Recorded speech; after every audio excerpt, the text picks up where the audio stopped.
Muy buenas tardes, saludo a todos, a todas las participantes del primer foro acerca de la prevención de conductas antisociales en centros educativos, año 2020. ¿Ya? Que le habla Cristian Alejandro Arauz Díaz, y la temática a tratar el día de hoy será los hijos tiranos en relación a lo que es el síndrome del emperador. ¿Ya? Presentación. Bueno, mi nombre es Cristian Alejandro Arauz Díaz, como les indiqué, soy psicólogo jurídico y perito psicológico forense con más de 15 años de experiencia profesional en psicología aplicada, ¿ya? Entiéndase, tengo bastante subespecialidad, alrededor de 10 subespecialidades, y también digamos que soy pionero en cuanto a desarrollo de proyectos globales vinculados a programas de educación forense online y también de tecnología aplicada, ciencias del comportamiento aplicada a lo que es la inteligencia artificial, el Big Data y el Deep Learning. Bueno, como le indiqué en un comienzo, el día de hoy vamos a tratar acerca vamos a tratar de determinar, vamos a tratar de internalizar, de comprender qué es el síndrome del emperador. Bueno, una definición que es un poco, es bastante similar a las que ustedes pueden encontrar en diferentes literaturas. Específicamente yo sugiero un libro que después voy a indicar las reseñas, que es un libro de Vicente Garrido Genovés, que trata justamente eso acerca de los hijos tiranos, ¿ya? Y la definición es como yo diría que una adaptación de la que yo encontré en ese libro, que ya está como un poco propio, ¿no? El síndrome del emperador entonces es el modo de ser de algunos niños y o de adolescentes caracterizado por una profunda ausencia de conciencia y un comportamiento orientado a maltratar a los progenitores, cuidadores y educando de los mismos, o sea, a los profesores. ¿Ya? Y acá una analogía bastante interesante respecto de los emperadores de Roma. ¿Ya? Y cito, abro comillas, los emperadores de Roma podían decidir sobre la vida y la muerte con solo levantar o bajar el pulgar, y sabido es que se creían representantes de los dioses en la tierra. Su voluntad tenía que ser respetada, de lo contrario su cólera estaba asegurada. O sea, ya comprenderán que estamos frente a un tema muy relevante, que puede sonar como un poco a caricatura, pero que el síndrome del emperador o los niños tiranos tiene que ver con modelos interpersonales o de relación interpersonal totalitarios que se van ejerciendo de manera ascendente, en el fondo, de los niños hacia los adultos. ¿Ya? Así que es un fenómeno no es tan nuevo, o sea, no es reciente, pero que dentro de lo que es la psicología moderna, yo diría que uno de los últimos elementos que nosotros pudiésemos encontrar en cuanto a desarrollo de conocimiento científico, ¿ya? Entonces, si bien no es algo que surgió el día de ayer, que ya lleva probablemente más de 10 años de desarrollo, pero que increíblemente, yo cuando lo comencé a estudiar, a leer, porque estas cosas obviamente tú no las aprendes en la universidad, sino que debes, es responsabilidad del profesional muchas veces de actualizarse o de acceder a literatura que te permita integrar nuevos conocimientos en tu formación profesional. Entonces, desde ese punto de vista, todo lo que en rigor se determinó en una determinada década, probablemente a inicios del año 2000 o quizás antes todavía, se está manifestando en cuanto a la generación actual, ¿ya?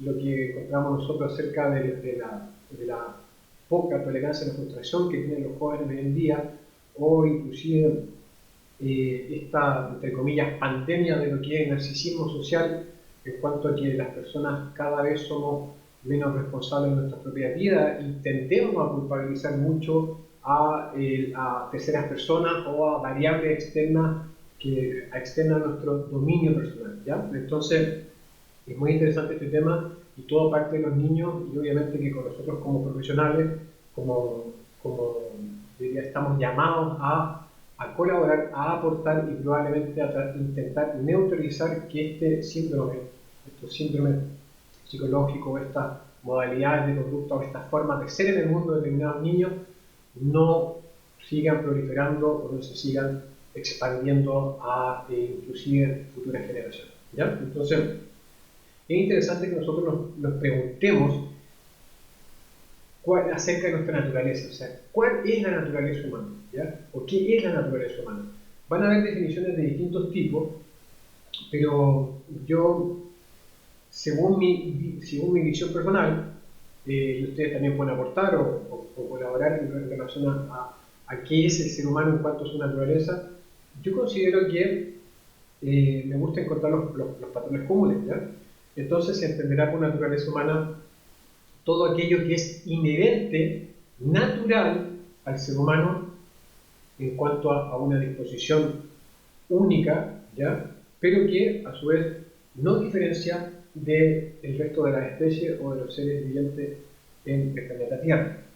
Entonces, desde ese punto de vista, nosotros podemos encontrar muchos elementos que guardan relación con aspectos estructurales, biológicos, y que a su vez la combinación entre esas variables pueden permitir seres humanos únicos e irrepetibles, pero que no pueden escapar de una naturaleza biológica, genética, determinada por una estructura conformada que está más allá o que es la base o que está a la base de lo que son las ideas o los pensamientos y la inteligencia, ¿ya? Desde el punto de vista de una abstracción. La inteligencia en rigor es de una potencia, ¿ya? Que se puede abstraer respecto de la realidad. No así la naturaleza biológica, genética o estructural de los seres humanos que nos diferencian en cuanto a sexo y en cuanto a estructura física, desde el punto de vista, o sea, hombres y mujeres somos diferentes. Para un forense, un antropólogo forense no necesita identificar genitales para establecer las diferencias que existen entre hombres y mujeres. O sea, somos diferentes de pies a cabeza, por ejemplo, pasando por las cavidades de los ojos. O sea, somos completamente diferentes. Y eso es a prueba de la inteligencia o de la capacidad de la inventiva o de la ideación humana, ¿ya? Entonces, frente a esa naturaleza, claramente tenemos una contraposición en relación a lo que son el mundo de las ideas, ¿ya? Que si bien surgen o tienen un origen natural respecto de nuestra estructura, de nuestra naturaleza, de nuestra composición atómica, subatómica, etc., nosotros sí podemos, a través de la idea, modificar nuestra realidad, inclusive la de otros, en cuanto a aspectos culturales, sociales, etc. Entonces, es importante entender cómo el hombre conforma una sociedad inteligente, ¿ya? Basada en ideas, a diferencia de otras especies que, si bien intercambian, si bien existen relaciones con sus pares, no, al carecer de una inteligencia desarrollada, de una capacidad de abstracción desarrollada como ser humano, no se muestra mucho en ello algo vinculado a lo que es una sociedad propiamente tal, o una cultura, o una multifactorial o determinada por infinitas variables, ¿ya? O sea, el ser humano es sumamente complejo justamente porque las ideas tampoco son exactamente igual unas de otras, ¿ya? Entonces podemos identificar patrones, pero en rigor no, así como no existen seres humanos iguales a otros, las ideas tampoco son exactamente, o los pensamientos no necesariamente son exactamente iguales a los demás. Por eso aquí muchas veces las matemáticas en el mundo de la idea no funcionan, porque las matemáticas en rigor miden volúmenes, distancias, y las ideas no son únicas y no son cuantificables desde un punto de vista objetivo. Muy difícil que tú puedas tener volúmenes o distancias o tamaño entre ellas, y a ese sentido me refiero a que el mundo de la idea es sumamente complejo. Entonces, bueno, hoy existen 6 argumentos para comprender, o sea, para educar la que es la dificultad de educar a los niños del día de hoy. Porque ante una sociedad progresista, que en rigor yo lo pongo entre comillas porque eso cada quien determinará si estamos ante un progreso real o un retroceso en algunas variables. O sea, no estamos hablando de lo que es la conciencia humana, ¿ya? porque si bien nadie puede negar que ha existido un progreso tecnológico, un progreso desde el punto de vista, de todo punto de vista, o sea, de lo que es todo lo que es el desarrollo de la obra humana, nadie puede negar que ha existido un progreso en prácticamente todas las parcelas de la acción humana o del ámbito humano. Ahora, esta sociedad presenta un escenario distinto hace 50, 100 años, inclusive 30 o inclusive 15 años atrás, en relación a lo que es la educación de las futuras generaciones. Entonces, lo principal que identificamos nosotros, y eso esta pirámide, es que nuestra sociedad, nuestros modelos educativos se han olvidado de educar la conciencia. Ya veremos qué es lo que es la conciencia, pero que entiendan básicamente este saber tácito ya respecto de nuestra propia existencia en relación a la existencia de los demás, que está vinculada con las emociones y que está vinculada principalmente, desde mi punto de vista, con la empatía, con la capacidad de establecer un contacto casi como una proyección de nosotros mismos en los demás. ¿Ya? A eso es muy bonito investigar acerca de lo que es la conciencia humana. Entonces, peligrosa sociedad en la que nos encontramos cuando justamente hoy en día, al debilitarse probablemente, ya vamos a entrar en esa materia, la familia, nos encontramos nosotros con que existen dificultades para educar la conciencia. También, bueno, otra de las variables que evitan o que dificultan educar a los niños el día de hoy son los conflictos en las relaciones de pareja.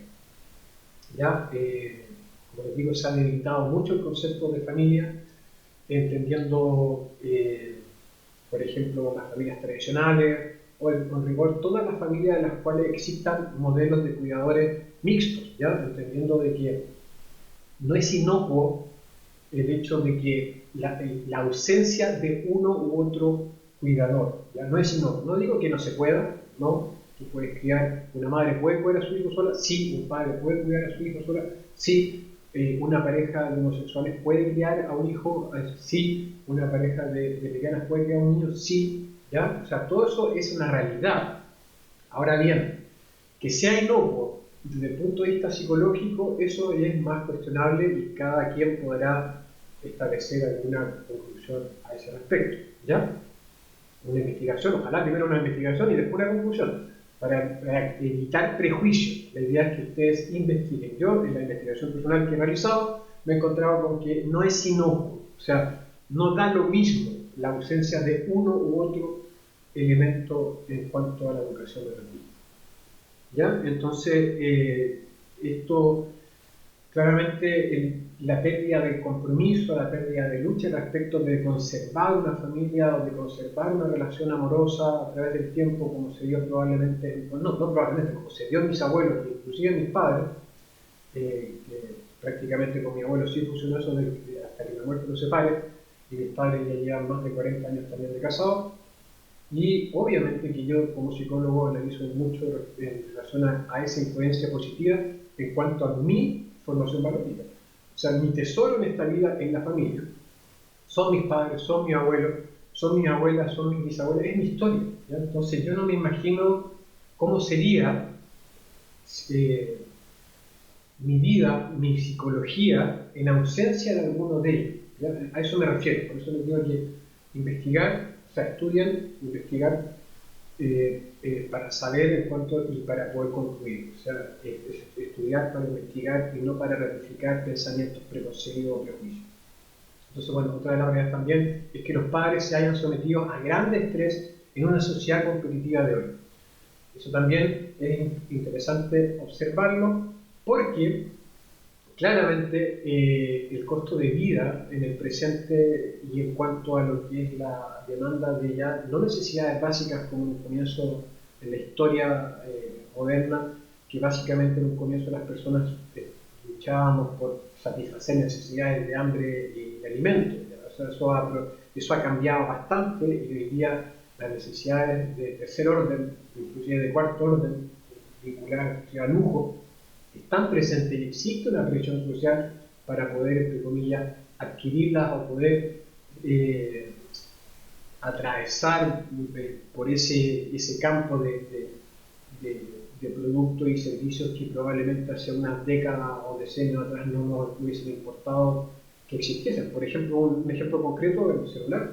Hoy día tú puedes pagar, qué sé yo, más de $2.000 por un teléfono de alta gama y hace unos 10, 15 años atrás nadie consideraba un ítem de gasto en un celular tan costoso en un aparato que hace un tiempo eran teléfonos fijos, ya que ni siquiera eran móviles. Entonces, como les digo, a eso me refiero con el hecho de que esta sociedad nueva, eventualmente sí o sea, podría provocar un mayor estrés en muchos seres humanos en cuanto a una competencia implícita por poder lograr en el fondo un bienestar que va más allá de las necesidades básicas de personas. Bien o mal, la verdad es que eso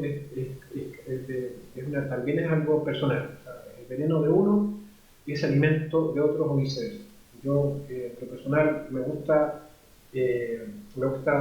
vivenciar distintas experiencias y claramente las posibilidades de hoy te permiten inclusive viajar más, mejor, puedes tú probar experiencias respecto en el fondo, ¿por qué? Porque somos seres humanos materiales, ¿ya? Que todo lo material es, en rigor, todo lo que es la propiedad material o todo lo que este mundo nos ofrece desde el punto material, desde el punto de vista psicológico, pasa a ser una proyección del ser, ¿ya? Por eso es que para muchas personas es tan importante, inclusive algunos caen en depresión o inclusive hasta en el suicidio porque pierden su propiedad. O sea, no es menor, no se le puede bajar el perfil, porque porque somos seres materiales, no somos seres espirituales, no somos solamente alma, no somos espíritu, somos seres materiales y por eso que todo lo material es sumamente atractivo para el ser humano y eso en desequilibrio, ¿ya? puede conllevarnos problemas. Bueno, entonces, otra de las variables también a considerar en relación a la dificultad que existe hoy para criar a los niños es que a los jóvenes también se les evita adoptar roles de responsabilidad durante largo tiempo. O sea, la concepción del tiempo en la psicología humana es fundamental. ¿Por qué? Porque no es lo mismo que un niño que te exige algo de manera inmediata, tú accedas a esa imposición, por eso estamos hablando de niños tiranos, ¿ya? A una imposición, a un mandato desde el punto de vista asociado al totalitarismo ascendente respecto a los niños y a los padres, es muy importante la concepción del tiempo, ¿ya? ¿Por qué? Porque probablemente nosotros o las personas que tengan más de 30, 40 años entenderán que muchas veces anhelaban algo, pero los padres les decían que todavía no podían. O sea, había una concepción del tiempo más a mediano a largo plazo, no una satisfacción inmediata. Entonces muchas veces los padres cometen el error de satisfacer en el acto todas las necesidades y todos los deseos de los niños, lo cual está mal y no hay una conversación, no hay una comunicación, sino que es prácticamente estímulo-respuesta. En ese sentido es muy importante, como les digo, lo que es la concepción del tiempo en cuanto a un niño con características, con rasgos del síndrome del emperador versus un niño que carece o que no presenta sintomatologías o comportamientos o conductas asociadas a este síndrome. ¿Ya? Bueno, otras de las variables del hedonismo, una sociedad de consumo exacerbado, todo ha de obtenerse pronto, básicamente lo que hemos estado hablando anteriormente. Otra variable, muchas posibilidades para la práctica insana del hedonismo.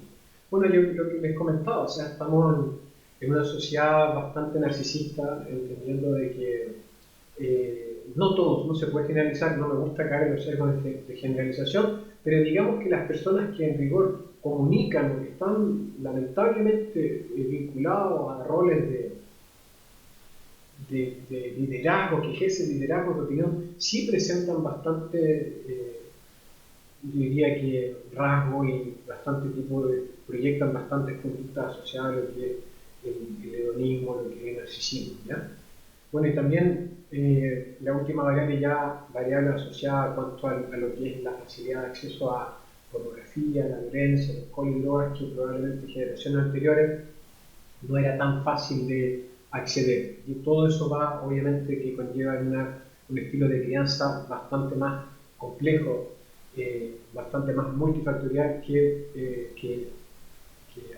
como digo, generaciones atrás.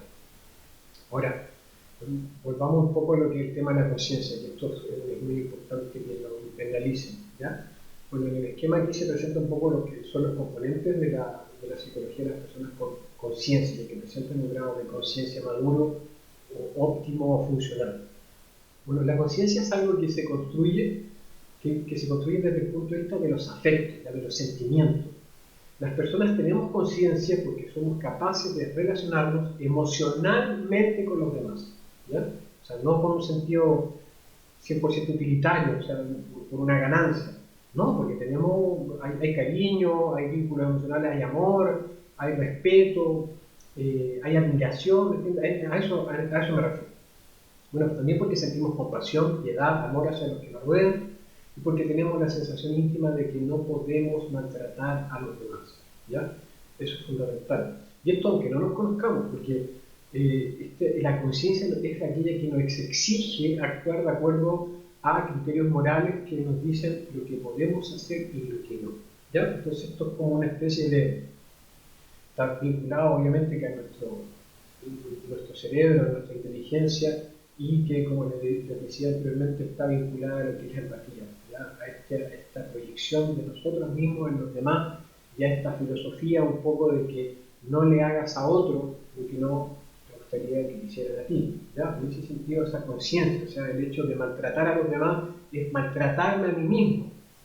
Entonces, eso es lo bello y lo importante, lo vital que es la conciencia humana, ¿ya? Que probablemente esta conciencia a la que nos referimos desde el punto de vista que está vinculada a los afectos, a los sentimientos, a las emociones, inclusive se da en otros animales. Por tanto, imagínense ustedes cuando alguien carece de conciencia, o tiene está debilitada su conciencia, o en su defecto presenta una proyección disfuncional en relación a sus relaciones interpersonales. O sea, es un tema sumamente complejo y claramente aquí es uno de los principales factores que determinan el síndrome del emperador y, por tanto, la relación de niños tiranos en ámbito familiar y educacional. Ahora bien, las expresiones del síndrome del emperador son varias, ¿ya? O sea, se manifiestan estos niños no solamente en su familia, como lo hemos hablado, no solamente en los colegios, ¿ya? Sino que también a través de relaciones con sus pares, ¿ya? En las relaciones interpersonales. Ahora, eso claramente conlleva niveles de violencia, lleva niveles de una complejidad, una complicación respecto de un actuar que claramente trae consecuencias negativas y adversas y que pudiesen marcar a los niños de por vida o en gran parte de su vida determinar una psicología un tanto disfuncional. Eso por eso hay que entender que esto se manifiesta también con los padres, no es algo solamente que afecte estrictamente a la familia y a la educadora o a los adultos, sino que también se da de manera un poco horizontal. Claramente aquellos niños que presentan estos rasgos también van a tener dificultades a este nivel. ¿Ya? O sea, está asociado a psicopatología, está asociado también a variables de psicopatía, de sociopatía. Entonces, es complicado y por eso que es básicamente importante identificar algunos de los rasgos, algunas de las características psicológicas de estos niños para poder, obviamente, tomar carta del asunto mientras antes mejor, a temprana edad, para evitar que estos modelos negativos puedan seguir prolongándose a través del tiempo y también condicionan la adolescencia y por tanto la adultez, ¿ya? Bueno, también afecta a la sociedad, claramente, no solamente desde el punto de vista íntimo, sino que desde el punto de vista social en cuanto a lo que es las consecuencias, por ejemplo, para el sistema público, entendiendo de que las principales personas maltratadas por los niños de tiranos son sus madres, ¿ya? ¿Por qué? Porque la madre, por un tema de crianza, pasa mayor tiempo con los niños y también porque la madre está asociada a roles como un poco más permisivos. Ellas tienen que ver mucho con el desarrollo de la empatía, no así los padres, que son los que están ausentes, más mayor, por lo general están más ausentes del hogar, pero cuando están ellos como que se están relacionados, vinculados mayormente a lo que es el rol de la socialización y por tanto los niños suelen ver en los padres una figura de autoridad mayor que el de la madre. Y es por eso que ellos sacan provecho y probablemente las principales víctimas de los niños tiranos son sus madres. Y esto afecta a la sociedad en cuanto a aspectos de lo que es a nivel sanitario también, ¿ya? Por los costos que implica intervenir muchas veces a madres agredidas o a niños que se han descontrolado, que se han hecho daño o que han causado daño en otros. O sea, es un tema social que claramente repercute inclusive a nivel de costos de cuanto a lo que es el erario público relacionado a redes de asistencia, etcétera, etcétera. Bueno, y uno de los peores de todo es la delincuencia juvenil. O sea, probablemente es el tipo de delincuencia que presenta mayores indicadores psicopatológicos y por tanto de violencia extrema, ¿ya? De carencia absoluta muchas veces de empatía y los transforma probablemente también en los delincuentes más peligrosos para lo que es el ciudadano común y corriente. Entonces, bueno, acá los principales rasgos que se presentan en el cuadro de la derecha tienen que ver son personas, niños violentos, ¿ya? Volátiles desde el punto de vista psicológico, agresivos, ¿ya? Entonces que a su vez también son niños bastante irresponsables, son niños vagos. También encontramos a niños o adolescentes ya delincuentes, drogadictos.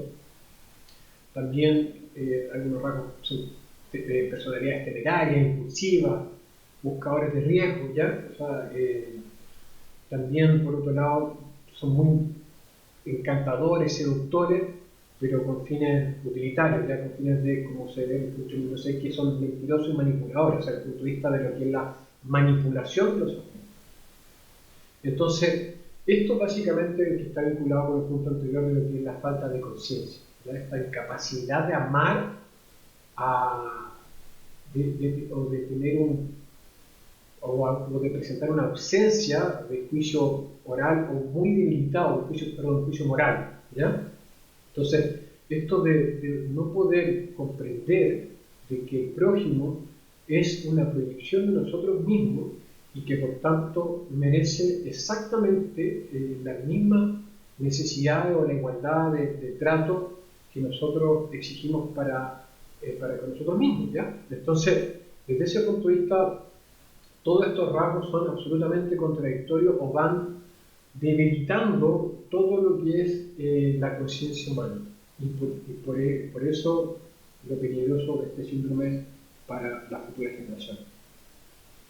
Ahora, es importante que dentro del síndrome del emperador existen determinadas competencias, ¿ya?, de los padres que están relacionadas con las dificultades de la educación en cuanto a los niños o a su hijo. Este es un cuadro adoptado de Níquel, de otro autor que después le voy a indicar la bibliografía, que tiene que ver con las competencias de los padres en cuanto a la competencia de los mismos o la incompetencia de los cuidadores primarios, sobre todo. Entonces, comprender de que existen niños difíciles, existen niños que son muy complicados respecto de lo que es la crianza, pero que determinadas competencias van a poder permitir una óptima socialización del mismo, ¿ya? Entonces, los padres competentes se caracterizan por ser amorosos, por ser personas que son presentes y que eventualmente, de no ser tan presentes, el ser amoroso privilegia lo que es la calidad ya por sobre la cantidad. Y eso básicamente padres amorosos, padres presentes, padres que se vinculan de manera muy afectiva o muy considerada para con los niños o con sus hijos, en el fondo son personas que van a tener facilidades para justamente corregir, socializar y desarrollar en los niños la conciencia, la empatía y los valores sociales que van a permitir a ellos progresar en la vida y al mismo tiempo relacionarse de buena forma con sus pares y con las personas mayores o menores que ellos. Por el contrario, aquellos padres ausentes, aquellos padres que no logran vincularse o internalizar un poco las necesidades de sus hijos, porque también los padres muchas veces presentan problemas de la empatía, van a provocar una socialización negativa o disfuncional en cuanto a lo que es la proyección del niño en la sociedad. Y eso va a traer consecuencias de niños complicados, infelices, depresivos, agresivos, y que muchas veces son proclives a lo que es la delincuencia juvenil. ¿Ya? Entonces, es importante considerar acá el perfil de estos padres en cuanto a los niños con síndrome del esperador. Básicamente que estos argumentos confluyen en la menor capacidad de atender a niños en riesgo, en riesgo de convertirse en hijos tiranos, ¿ya? O sea, lo principal acá es que los menores, cuando tú tienes una menor capacidad de educar a hijos difíciles, o sea, eres menos competente, eres menos presente, eres menos amoroso, vas a provocar muchas veces que estos niños, porque o sea, es imposible no criarse, ¿ya? O sea, los niños, mientras existan, mientras vivan, se van a criar sí o sí, ¿ya? Por tanto, si no lo hacen los padres, ellos se van a socializar de manera muchas veces tóxica, de forma solitaria, ¿ya? O sea, sin su madre, sin su padre, muchas veces con sus padres, que presentan probablemente los mismos mayores conflictos con ellos y por tanto, entendámoslo bien, no hay un futuro muy alentador en relación a una crianza en solitario, ¿ya?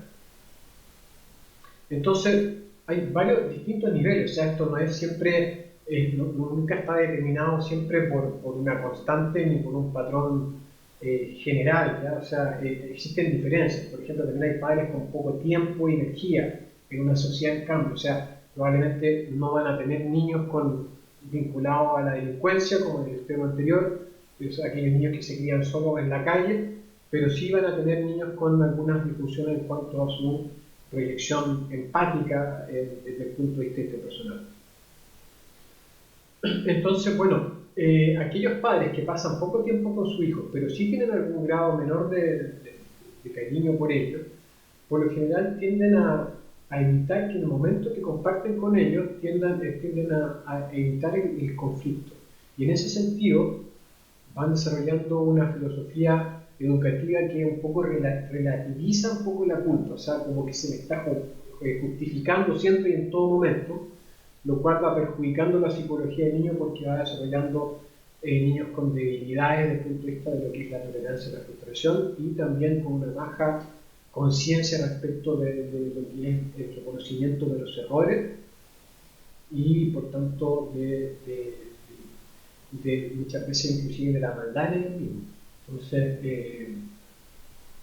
por otro lado también es interesante entender de que hay que buscar o de que hay que promover padres, perfiles de padres que fomenten o que eviten fomentar la satisfacción inmediata de la necesidad. O sea, estos son los perfiles, básicamente este perfil un poco negativo de parte de ellos, porque justamente son aquellos padres que a través de esta un poco filosofía de dejar ser, va justamente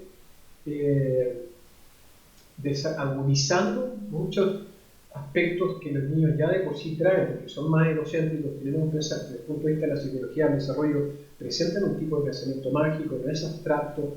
Hay obviamente por un tema de edad cronológica una menor capacidad de abstracción y por tanto de empatía, entonces los padres son muy responsables, o sea, los padres incompetentes, los padres ausentes, los padres permisivos, ya todo este y los padres muchas veces o a veces como padres que como que también les da lo mismo todo, van generando un perfil también de niños vinculado a los rasgos del síndrome del emperador, con baja tolerancia a la frustración, con prácticamente nula capacidad de ponerse de proyectarse en los demás a través de cosas de la empatía. También niños con rasgos muy narcisistas, ¿ya? Entendiendo de que siempre considerándose muchas veces más de lo que realmente son, también a veces basado en lo que es la cultura de los padres, y también todos los fracasos atribuyéndoselos a variables externas a ellos mismos o a variables ajenas al control de los mismos. O sea, son personas que son niños que están desarrollándose como personas de forma muy inconsciente y por tanto bastante ajena de lo que es la responsabilidad individual en cuanto a el logro de objetivos o el fracaso. Siempre hay una disyuntiva que tienden a resolver ellos culpabilizando a terceras personas, a sus padres, a los profesores, a los amigos, o que se ve ya más grande al sistema, a los gobiernos, a los políticos, etc. Ahora, lo importante acá, y uno en gran medida es el objetivo de este foro, es cómo nosotros, como sociedad, como especialistas, como probablemente padres de niños o educadores de niños, ¿ya? O familiares de niños, podemos contribuir a la prevención del síndrome del emperador, ¿ya? Bueno, las principales reglas en la prevención del síndrome del emperador por parte de los padres, profesores y profesionales de la infancia están vinculados básicamente a lo que es desarrollar la conciencia y la culpa, ¿ya? Siempre, recuérdenlo, internalizando el concepto de lo que es la empatía, o sea, esta capacidad de ponernos en el lugar de los demás en cuanto a una proyección de nosotros mismos para con los demás, ¿ya?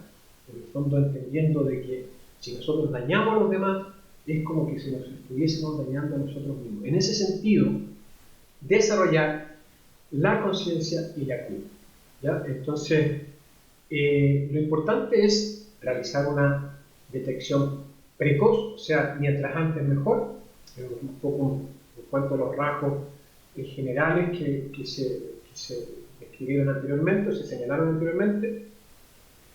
Reforzar las consecuencias de las experiencias morales, o sea, entendiendo buenas y malas, tratar de desarrollar una conciencia desde el punto de vista de las consecuencias lógicas que provocan en los demás nuestros propios actos, ¿ya?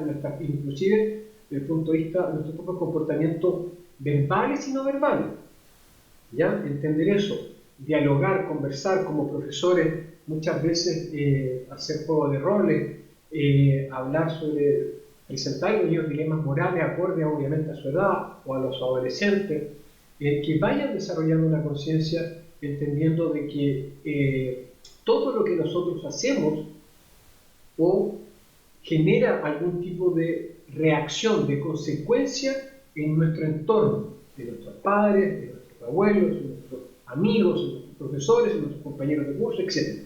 En ese sentido, siempre enfocándonos en desarrollar la conciencia y la culpa. Cuando existe un error, conversar acerca de ese error, y está bien que los niños desarrollen la culpa justamente para poder evitar o condicionar efectivamente la no ocurrencia en el futuro de nuevas conductas similares. O si vuelven a ocurrir, ya cada vez en menor grado, en menor medida. O sea, todos los seres humanos podemos desarrollar la conciencia y también la culpa. Por eso es que también, en lo personal, soy bastante optimista que esto sí es tratable en cuanto a los niños, inclusive a los adolescentes. Probablemente a mayor edad, mayor la complejidad, pero siempre el ser humano es un ente cuya naturaleza le permite desarrollar estos factores, digamos, que hay respecto de lo que es un ser humano competente desde el punto de vista social. Bueno, otro de los aspectos es establecer límites muy claros de comportamiento. Los límites son fundamentales, ya diferenciar lo que es la autoridad del autoritarismo. La diferencia entre la autoridad principal y el autoritarismo es que la autoridad se ejerce en base a la comunicación asertiva. Tú puedes manifestar lo que tú necesitas manifestar sin caer en la grosería, en el desprecio o en la violencia, siempre ocupando la razón, la explicación, los por qué de determinadas sanciones en relación a determinados accionarios por parte de los niños adolescentes o exclusivamente. ¿Ya? Entonces, también es posible, considerando todas estas reglas que se están señalando en cuanto a los factores de la conciencia y la culpa, enseñar de manera específica actos morales, porque tú también puedes situar a través inclusive de imaginería, roles morales asociados a conductas potenciales, porque en el fondo son conductas plausibles que los niños igual saben que existen, por ejemplo, con el trato de los animalitos, con el trato de su hermano, con el trato de sus compañeros, con el trato de sus padres, de sus abuelos. Uno les puede enseñar específicamente actos morales vinculados a episodios cotidianos ya de su vida. Entonces, lo importante es que, y volviendo al tema un poco de los límites, esta diferencia entre autoridad y autoritarismo es fundamental tanto para profesores, para padres, cuidadores, etc. Nunca dejar la autoridad en manos del joven. En el fondo es, el joven propone y los adultos o los cuidadores disponen. ¿Ya? Esa es un poco la máxima a internalizar por parte de los profesionales y de las personas que están vinculadas al ámbito de lo que es la educación de los jóvenes respecto de la prevención de lo que es el síndrome del emperador en la afloración y proliferación de niños tiranos. ¿Ya? Entonces, otro aspecto fundamental, que este es un acto o sea, son acontecimientos que pueden participar familiares, que pueden participar profesores, es que integren y permitan desarrollar actividades en las cuales los niños puedan participar en actos de tipo altruista, ¿ya? Donde se desarrolle una conciencia social real desde el punto de vista de lo que es la solidaridad bien entendida, o sea, determinada entendiendo de que la ayuda real, la verdadera solidaridad es cuando tú te involucras directamente con el objeto de ayuda, ¿ya? No es una solidaridad, porque eso también entramos en un grado de narcisismo, esto de preocuparnos de los niños del África y después por teléfono, chateando por una red social y después apagamos y se nos olvida. No.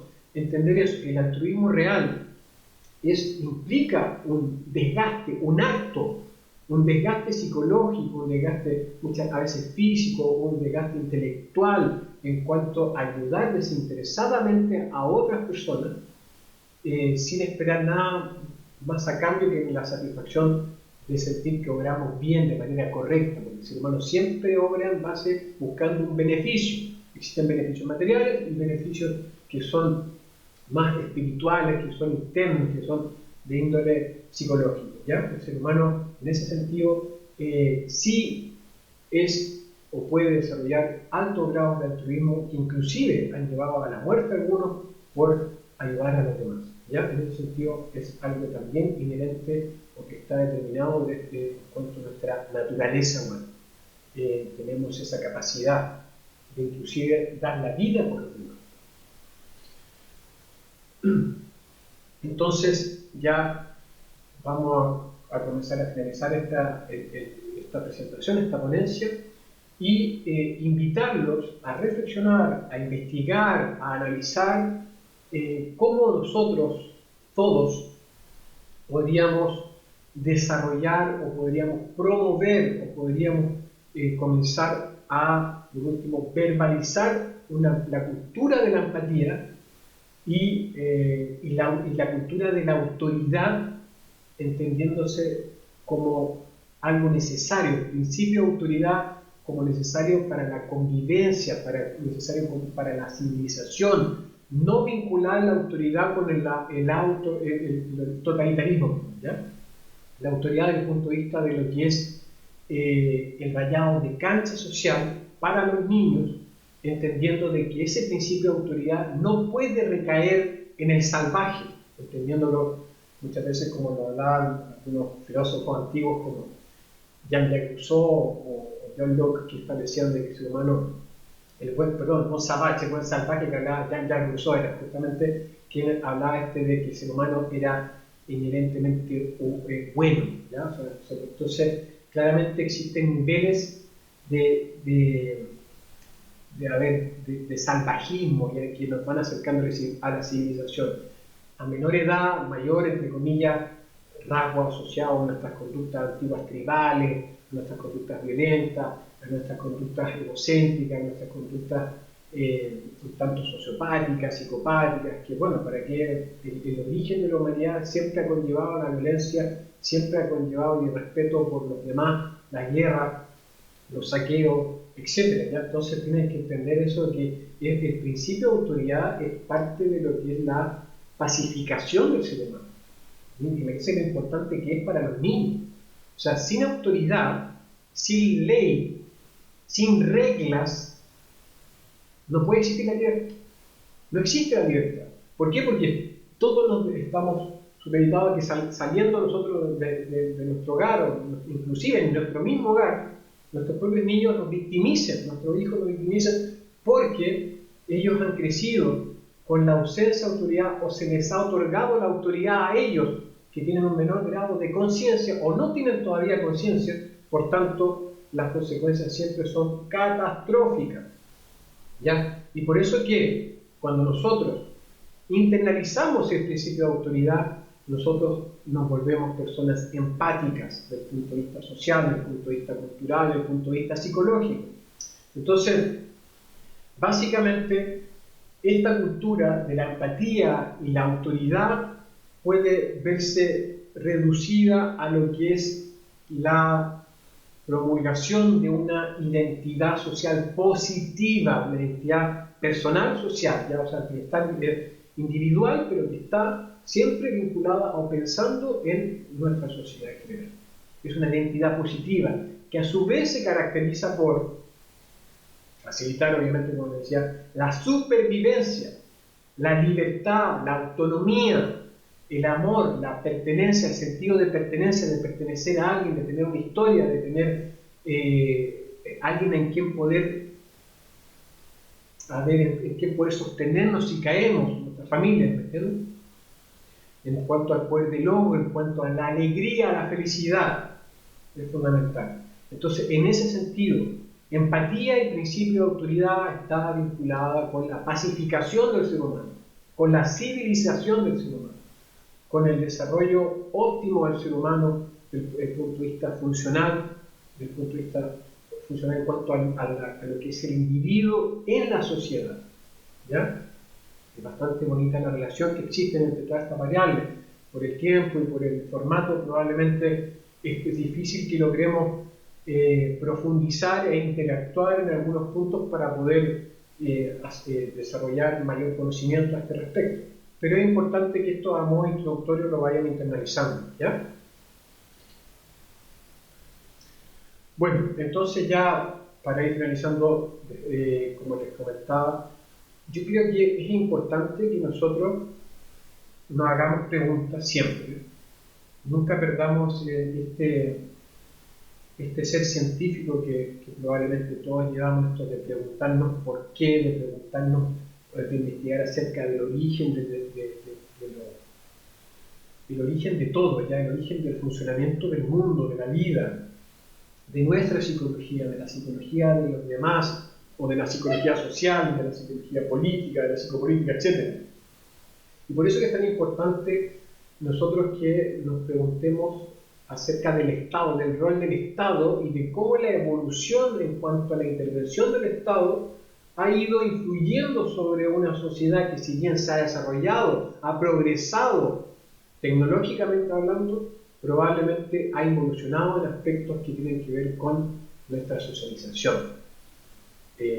Vean ustedes, piensen acerca del futuro de estas sociedades que son un poco narcisistas, que creen que van a ser jóvenes y bellos toda la vida, y que yo no sé quién, cuando tengan 80 años, porque además vivimos mucho más, ¿quién nos va a cuidar? Ya gente que está completamente, que ya inclusive pasa los 20 años, nunca ha tenido una relación de pareja, no le interesa tampoco, no le interesa tener hijos. Eso, porque pensamos que siempre vamos a ser jóvenes, bellos, y que vamos a tener salud, y que nunca vamos a necesitar nada de nadie, y en ese sentido solamente lo que nos importa es pasarlo bien, tener dinero, poder acceder a las cosas que nos gustan, poder viajar, y la vida es mucho más que eso. La vida no es tan corta, si bien tampoco está larga, pero no es tan corta. Fíjense ustedes que yo soy quien cada vez que puede va a ayudar a su abuela, que tiene 86 años, y yo soy su nieto. Imagínense si mi abuela hubiese sido una adolescente de hoy o una joven de hoy que no le interesaba tener familia, que no le interesaba tener hijos, que no le interesaba la relación amorosa, el punto de vista del amor romántico, ¿ya?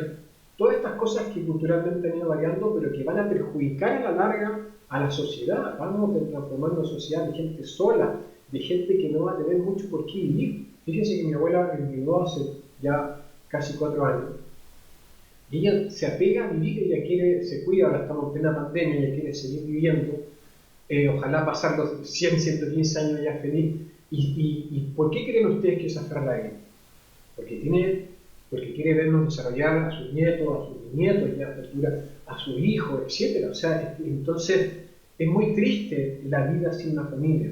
Yo les vuelvo a reiterar, yo no quiero emitir juicios valóricos, pero quiero que entiendan, y ya va a ser la última reflexión que les voy a hacer, pero quiero que entiendan de que piensen que los cambios, si bien van a ocurrir para bien o para mal, pero que los cambios no implican inocuidad, o sea, no son inocuos, no porque esté de moda algo, o no porque haya variado algo, o no porque se haya desechado algo, porque obviamente que ninguna forma de ser en el mundo es perfecta, los seres humanos nunca vamos a ser perfectos, ya, pero sí podemos ir equilibrados, pero entender eso, que existen algunas mejores que otras, y obviamente que traen mejores réditos desde el punto de vista psicológico conductual para los seres humanos. O sea, si ustedes me preguntan a mí si yo estoy conforme, hubiese cambiado mi forma valórica o de mi forma, diría, mi sustrato como ser humano desde el punto de vista de lo que fue mi crianza en cuanto a tener relación con mis abuelos, con mis abuelas, con mis padres,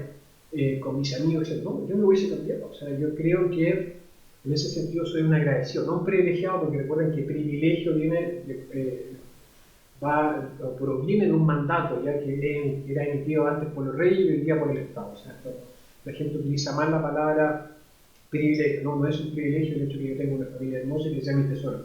Es que yo soy agradecido solamente. Es un agradecimiento, o sea, soy alguien que valora y que agradece mucho el hecho de que en mí, por lo menos desde niño, todo lo contrario, nunca se haya manifestado estos rasgos asociados a niños tiranos o síndrome del emperador. Siempre tengo presente en mí el principio de autoridad que se le otorgaba a mis abuelos, a mis padres.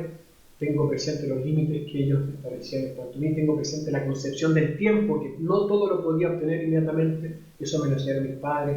Tengo presente cómo mi madre trataba de inculcar en mí el desarrollo de la empatía, el respeto a las demás mujeres, el respeto a mis padres, a los ancianos, y por otro lado mi padre en ese rol de socialización, de lo bueno, lo malo, de lo correcto, lo incorrecto, etc. ¿Entiendes?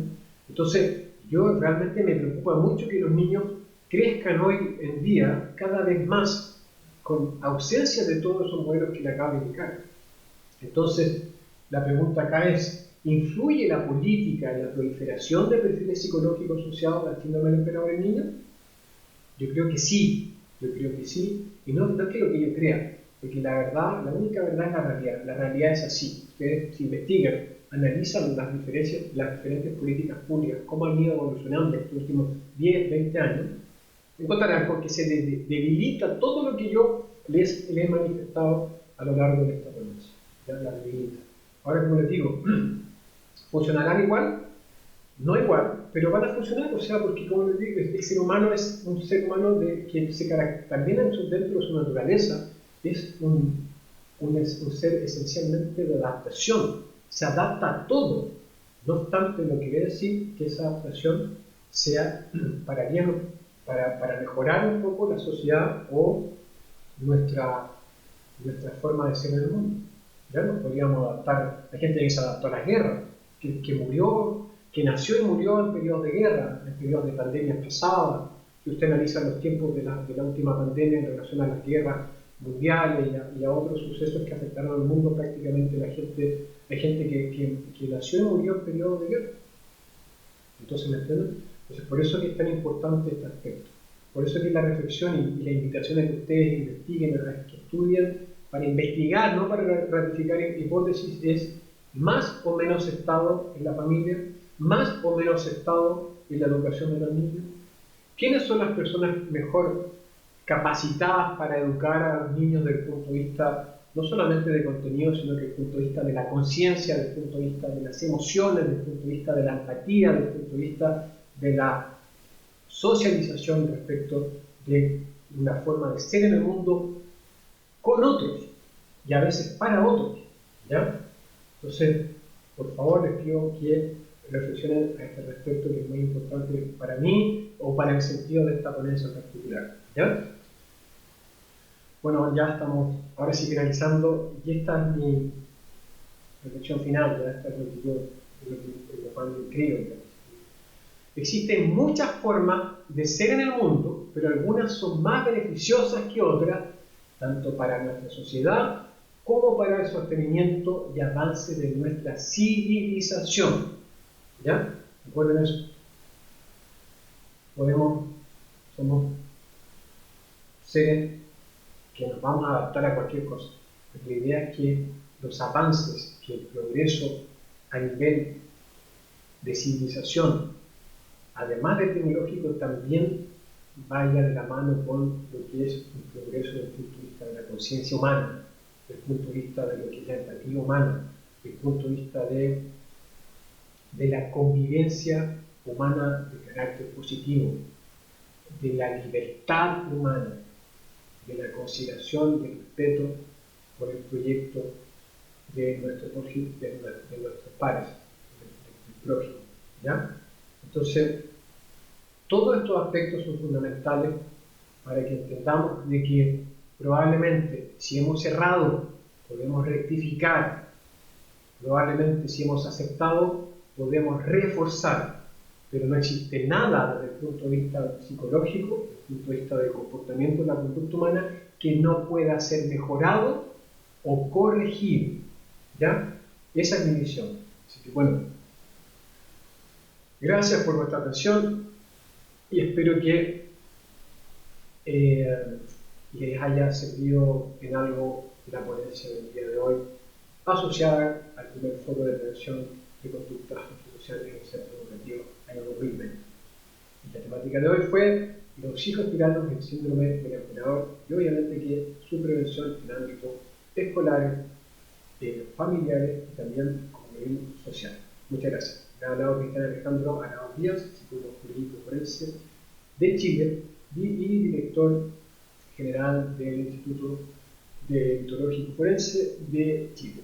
En la página más están los datos de la página, a quienes que les interese conocer más en algunas temáticas o que realizar algún curso de especialización con nosotros, que es el idef.institute. Bueno, eso sería todo. Muchas gracias por la atención. Suerte y éxito.